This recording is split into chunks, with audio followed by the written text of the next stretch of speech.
రామాంజనేయులు గారి ఆధ్వర్యంలో రైతు సొసైటీల అధ్యక్షులు కానివ్వండి, నీటి సంఘాల అధ్యక్షులు కానివ్వండి, అందరినీ కూడా సమర్థవంతమైన నాయకులు మనం ఎన్నుకోవడం ద్వారా పట్టిసీమ పూర్తి చేసిన పోలవరాన్ని పరుగులు పెట్టించి త్వరలో పూర్తి చేసుకోబోతున్నా ఏదైనా చిత్తశుద్ధితో పనిచేసే ప్రభుత్వం తెలుగుదేశం పార్టీ కూటమి ప్రభుత్వం. గతంలో కూడా రైతాంగానికి ప్రత్యేక బడ్జెట్ ప్రవేశపెట్టిన ఘనత గౌరవ ముఖ్యమంత్రి వారు నారా చంద్రబాబు నాయుడు గారిది. కానీ ఏదో కనీసం రైతులకి ఈ క్రాప్కి ఇన్సూరెన్స్ కూడా చెల్లించని గత ప్రభుత్వం ఏదో మేము అది చేశారు ఇది చేశారని చెప్పి ప్రజల్లో అపోహలు సృష్టించడం, లేనిపోని కట్టుకబుడు చెబుతూ ఉంటారు. ఇవన్నీ రైతాంగం పట్టించుకోవాల్సిన పని లేదు. రైతులకి మీకు ఇప్పుడు మాటలతో చూడటం కాదు ఇది మంచి ప్రభుత్వం అని, మీ అందరూ అకౌంట్లో పడుతున్న డబ్బులు తెలుస్తూ ఉన్నాయి. గతంలో ఎట్లా జరిగింది, ధాన్యం కొంటే ఎన్ని రోజులు డబ్బులు పడతాయో రైతులకే తెలియదు, పడ్డప్పుడు పడ్డాయి అనుకోవడం. కానీ ధాన్యం కొనుగోలు చేసిన 2-3 రోజుల్లోనే ఖాతాలో జమ చేయడం అంటే మామూలు ఇది చరిత్ర.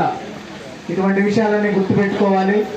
అదేవిధంగా మన కాలువలు బాగు చేయించుకోవటం కానివ్వండి, ఎక్కడైనా కానీ మనకి ఈ సమస్య ఉంది, నీటికి ఇబ్బంది అంటే మన ఎమ్మెల్యే గారు తక్షణమే స్పందించి మన డీసీ చైర్మన్ల ద్వారా అదేవిధంగా కార్యవర్గ సభ్యుల ద్వారా ఎక్కడికక్కడ కాలువలన్నీ పూర్తి చేసుకోవడం జరిగింది.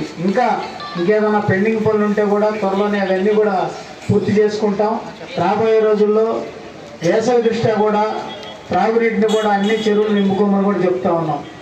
అందరినీ కూడా సమర్థవంతమైన నాయకులు మనం ఎన్నుకోవడం ద్వారా మనం చివరి వరకు కూడా పొలానికి నీరు అందించడం కానివ్వండి, అదేవిధంగా పోయిన సీజన్లో ఎరువుల కొరత లేకుండా ప్రతి వ్యవసాయ శాఖ అధికారులు కూడా అందరి సహకారంతో ఎక్కడ కూడా ఎరువుల కొరత లేకుండా అందించడం జరిగింది.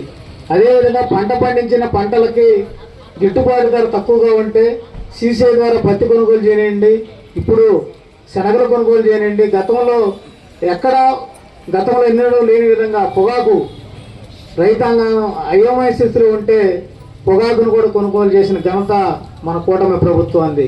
రైతాంగం ఇవన్నీ కూడా దృష్టిలో పెట్టుకోవాలి. అదేవిధంగా ఇక్కడ పట్టిసీమ పూర్తి చేసిన పోలవరాన్ని పరుగులు పెట్టించి త్వరలో పూర్తి చేసుకోబోతున్నా ఏదైనా చిత్తశుద్ధితో పనిచేసే ప్రభుత్వం తెలుగుదేశం పార్టీ కూటమి ప్రభుత్వం. గతంలో కూడా రైతాంగానికి ప్రత్యేక బడ్జెట్ ప్రవేశపెట్టిన ఘనత గౌరవ ముఖ్యమంత్రి వారి నారా చంద్రబాబు నాయుడు గారిది.